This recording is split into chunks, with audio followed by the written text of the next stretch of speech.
İkilenci bölek hormatly Molla Abdurrahman ahun teňlitana tagsirin ýagşy welilerin kabrlaryna ziyaret etmek, goşalara nezir etmek Abdülgani Nablisi rahimahullah aýdypdyr diýen gepiniň jowabyasy.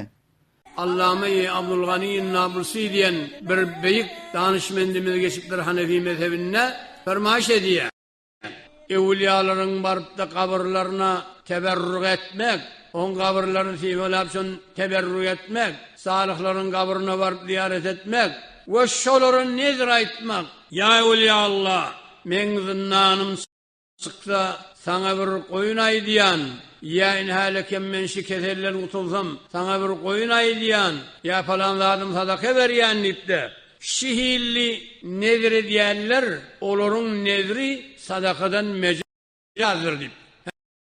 Hamidan we musalliyan hormatly Molla Abdurrahman ahun teňlitana tagsir Jumhur ulamay ahnaf nezirli gayrylany batyl we haram karar beripdir. Senin aýtýan petwaň Abdülgani Nablisi rahimahullah'nyň teperrudady we hem Abdülgani Nablisi rahimahullah'nyň bul petwasyny Jumhur ulamay ahnaf kabul we taýid etmendir. Liza Abdülgani Nablisi rahimahullah'nyň şol petwasy qawly zaif we qawly merjuh karar tapýar. Qawly qawy we qawly rajih petvanyň mewjudlygynda qawly merjuhdan petwa bermek iştibahdyr. Nezirli gayrylanyň batyl we haramlygyny ulamay ahnaf qawul edip ekser petwalarda derç bolupdyr. Bu muftiýany izamlar nezirli gayrylanyň haram we batylligynda petwa beripdirler. Birlenji bölekde hem Fiqh Hanafiýanyň mu'tabar kitaplaryndan delil berendik. Awwal başdan qawly merjuhdan petwa bermek barada suhan aýdyp, soňra nezirli gayrylanyň haram we batylligynda suhan eder. Allahu Taala. Qawlu merjuhdan petwa bermek barada Şeyhul İslam Mufti Muhammed Taqi Osmani hafizahullah tahrir edipdir. La yecuzul amalu aw'l ifta'u bir rivayat az-za'ifati aw'l merjuhati. Usulul ifta ve adabuhu birlenji cild 236-njy sapga. Durust bolmayan amal ya petwa bermek zaif rivayatlarga ya merjuh rivayatga. Yine hem Şeyhul İslam Mufti Muhammed Taqi Osmani حفظه تحرير دبتر قدمنا أن الواجب على المفتي المقلد أن يأخذ من الأقوال والروايات ما صححها أصحاب الترجيح وأما ما يوجد في كتب الفقه من أقوال وروايات ضعيفة صرح أصحاب الترجيح بضعفها أو علم ضعفها بعباراتهم ضمنا والتزاما فلا يجوز العمل بها والإفتاء بها. أصول الإفتاء وآدابه برلنجي جلد 236 صفحة.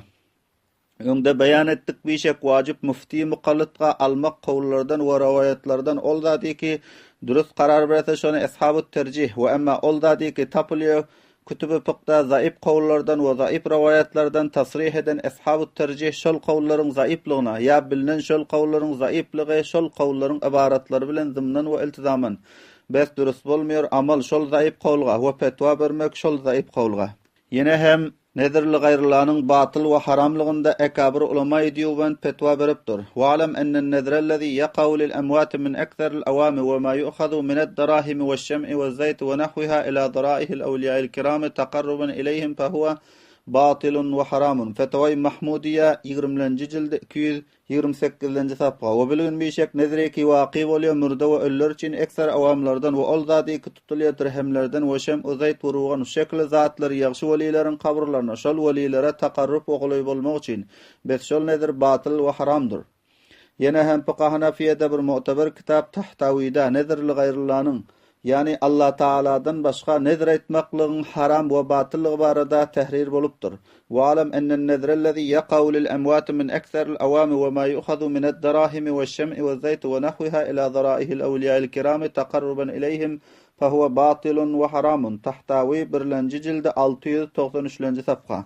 Wa bilgin bişek nezreki waqi bolýan murda we öller üçin ekser awamlardan we ol zady ki tutulýar dirhemlerden we şem we zayt urgan şekli zatlary ýagşy welileriň kabrlaryna şol welilere taqarrub ogly bolmak üçin bes şol nedir batyl we haramdyr. Hormatly ahunda da görseň nezirli gayrylanyň haramlygyny köp Hanafiýanyň kitaplarynda derç bolupdyr. Bul kitaplary hem ga wagt mutala edip gör. Mufti Azam Hazrat Maulana Mufti Muhammed Kifayetullah Dihlawi nawwarallahu merqadahu nezirli gayrylany haram diýip tahrir edipdir. Izinden Allama Şami rahimahullah'nyň ibaratyny ýazypdyr. Kifayetul Mufti 1-nji jilde 235-nji sapga. Wa alam enne an-nazra allazi yaqa'u lil amwat min akthar al-awami ila qawlihi تقربا إليهم فهو بالإجماع باطل وحرام. Nedreki waqi bolýar murda we öller için ekser awamlardan murda we öllere takarrup oglay bolmak için besşol nedir batıl we haramdyr bil icma.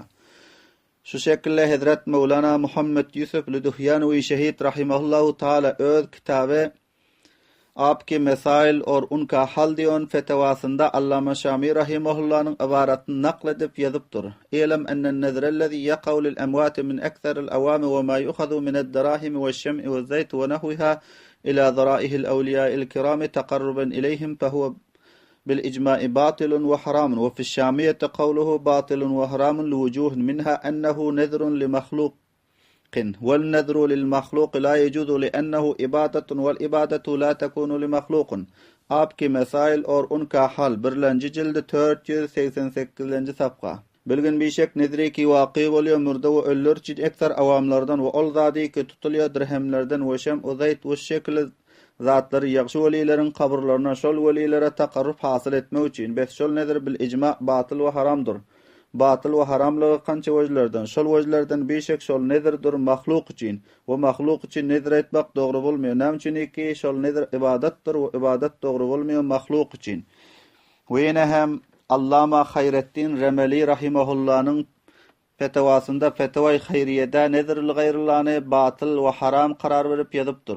Ve emmen nezrellezî yenzurunahu ekserul awamika en yaqula ya seyyidi fulanun yani bihi veliyen minel evliyâi ev nebiyyen minel enbiyâi in rudda gâibi ev ufiye marizi ev qudiyet haceti feleke minel zehebi ev fizzet ev tâme ev şerafe ev zeyti keza فهذا باطل بالإجماع لأنه نذر لمخلوق وهو لا يجوز لأنه أي النذر إبادة فلا تكون لمخلوق والمنذور له ميت والميت لا يملكه.